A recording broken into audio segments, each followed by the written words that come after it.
அஸ்ஸலாமு அலைக்கும் வரஹ்மத்துல்லாஹி வபரகாத்துஹு. நபிகளாரின் மென்மையான குணங்கள் பற்றிய சிறு சிறு சம்பவங்களும் அதன் மூலம் நாம் கற்றுக்கொள்ளும் பாடமும். ஆரம்பமாக யூத முதியவருக்கு அன்றாட சேவைகள். மதினாவில் ஒரு யூத முதியவர் இருந்தார்கள். நபிகள் நாயகம் ஸல்லல்லாஹு அலைஹி வஸல்லம் அவர்கள் அந்த முதியவரை பற்றி அறிந்தார்கள். அந்த முதியவர் நோய்வாய்ப்பட்டு படுக்கையில் இருந்தார்களாம். நபிகள் நாயகம் ஸல்லல்லாஹு அலைஹி வஸல்லம் அவர்கள் அந்த முதியவரை பார்க்க சென்றார்கள். முதியவரின் வீட்டில் தண்ணீர் இல்லை, வீடும் அசுத்தமாக இருந்தது. நபிகள் நாயகம் ஸல்லல்லாஹு அலைஹி வஸல்லம் அவர்கள் தாமாகவே சென்று அந்த முதியவரின் வீட்டை சுத்தம் செய்தார்கள். அந்த முதியவருக்கு தண்ணீரும் எடுத்து வந்தார்கள்.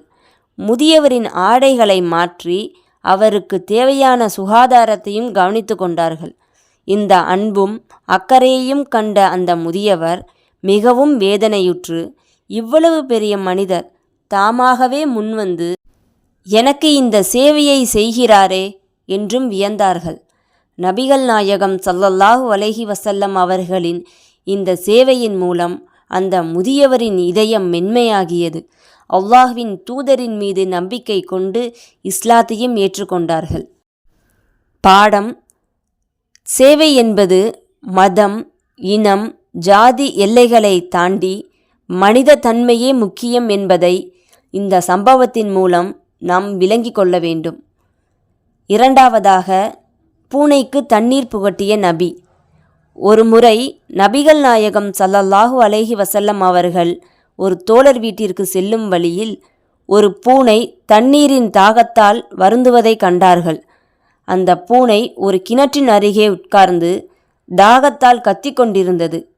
நபிகள் நாயகம் ஸல்லல்லாஹு அலைஹி வஸல்லம் அவர்கள் அந்த பூனையின் தாகத்தை உணர்ந்து உடனே தமது காலணிகளை கழட்டி கிணற்றில் இறக்கி தண்ணீர் எடுத்தார்கள். பூனையின் தாகம் தீரும் வரை அதற்கு தண்ணீர் புகட்டி கொண்டே இருந்தார்கள். இந்த சம்பவத்தை கண்ணார கண்ட தோழர்கள், என் இறைவா, இவர் எவ்வளவு கருணை உள்ளவர், ஒரு சிறு பூனையின் தாகத்திற்காக இவ்வளவு சிரமம் எடுக்கிறாரே என்றும் வியந்தார்களாம். பாடம்: அல்லாஹ்வின் படைப்புக்கள் அனைத்தின் மீதும் கருணை காட்டுவதுதான் இஸ்லாம். ஒரு பூனையின் தாகத்தை தீர்ப்பதும் அல்லாஹ்வுக்கு பிடித்தமான செயலாகும் என்பதை இந்த சம்பவத்தின் மூலம் நாம் அறிந்து கொள்ள வேண்டும். மூன்றாவதாக, பகைவரையும் மன்னிக்கும் குணம். நபிகள் நாயகம் ஸல்லல்லாஹு அலைஹி வஸல்லம் அவர்கள் தாய் நாடான மக்காவிலிருந்து வெளியேற்றப்பட்டார்கள். அவர்களும் அவர்களின் தோழர்களும் பல ஆண்டுகள் கடுமையான துன்புறுத்தல்களுக்கு உள்ளாகி மதீனாவிற்கு செல்ல வேண்டிய கட்டாயம் ஏற்பட்டது. பின்னர் சக்தி பலமிக்க நிலையில் அவர்கள் மக்காவை வெற்றி கொண்டார்கள். அப்போது முன்பு நபிகள் நாயகம் ஸல்லல்லாஹு அலைஹி வஸல்லம் அவர்களுக்கும் முஸ்லிம்களுக்கும் கொடுமை இழைத்த அனைவரும் பயத்துடன், இப்போது முஹம்மது நபி ஸல்லல்லாஹு அலைஹி வஸல்லம் அவர்கள் நம்மை என்ன செய்வார்களோ, என்ன தண்டனை வழங்குவார்களோ என நடுங்கிக் கொண்டிருந்தார்கள். ஆனால் நபிகள் நாயகம் ஸல்லல்லாஹு அலைஹி வஸல்லம் அவர்கள் என்ன செய்தார்கள் தெரியுமா?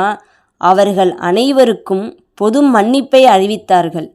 நபிகள் நாயகம் ஸல்லல்லாஹு அலைஹி வஸல்லம் அவர்களை வெளியேற்றியவர்கள், அவர்களை பழி தீர்த்தவர்கள், அவர்கள் மீது கல்லெறிந்தவர்கள் அனைவரையும் நபிகள் நாயகம் ஸல்லல்லாஹு அலைஹி வஸல்லம் அவர்கள் மன்னித்து விட்டார்கள். பாடம்: வெற்றியின் தருணத்தில் கூட பகைவர்களுக்கு கருணை காட்டுவதே உண்மையான வலிமையானதாகும், பழி தீர்த்தல் அல்ல. மன்னிப்பே மனிதாபிமானத்தின் உச்சம் என்பதை இந்த சம்பவம் நமக்கு உணர்த்துகிறது. நான்காவதாக, குழந்தைகளிடமும் பெண்களிடமும் காட்டிய அன்பு. நபிகள் நாயகம் ஸல்லல்லாஹு அலைஹி வஸல்லம் அவர்கள் எப்போதும் குழந்தைகளை அன்பாக சீராட்டுவார்கள், அவர்களுடன் விளையாடுவார்கள். ஒரு முறை ஒரு சிறு பெண் குழந்தை நபிகள் நாயகம் ஸல்லல்லாஹு அலைஹி வஸல்லம் அவர்களின் பேர குழந்தைகளுடன் விளையாடி கொண்டிருந்தது. அப்போது அவர்களிடம் ஒரு பிரதிநிதி குழு வந்தது. நபிகள் நாயகம் ஸல்லல்லாஹு அலைஹி வஸல்லம் அவர்கள் அந்த குழந்தையை தங்கள் தோளில் ஏற்றி அமர வைத்து கொண்டே கூடியிருந்த பெரியவர்களுடன் கண்ணியமாக பேசிக்கொண்டே இருந்தார்கள். குழந்தையின் மீது அவர்கள் கொண்டிருந்த அன்பு அரசியல் அல்லது சமூக பிரதிநிதிகளுடன் உரையாடுவதை விட முக்கியமானது. அதேபோல் பெண்களின் உரிமைகள், மரியாதை, மார்க்க கல்வி கற்பதற்கான முக்கியத்துவத்தையும் நபிகள் நாயகம் ஸல்லல்லாஹு அலைஹி வஸல்லம் அவர்கள் தொடர்ந்து வலியுறுத்தி கொண்டே வந்தார்கள். தங்கள் மனைவியர்களிடம் மிகவும் மரியாதையாகவும் அன்பாகவும் நடந்து கொண்டார்கள். பாடம்: சமூகத்தின் பலவீனமான பிரிவுகளான குழந்தைகள் மற்றும் பெண்களுக்கு மரியாதை மற்றும் அன்பு காட்டுவது ஒரு பெரிய மனிதத்தன்மை என்பதை இந்த சம்பவம் நம்மளுக்கு உணர்த்துகிறது.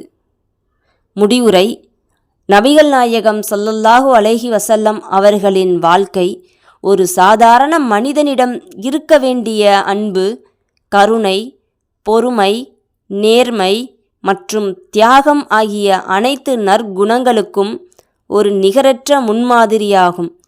நபிகள் நாயகம் ஸல்லல்லாஹு அலைஹி வஸல்லம் அவர்களின் வாழ்க்கை வரலாறு முழுவதுமே மனிதாபிமானத்தின் பாடநூலாகும். அஸ்ஸலாமு அலைக்கும் வரஹ்மத்துல்லாஹி வபரகாத்துஹு.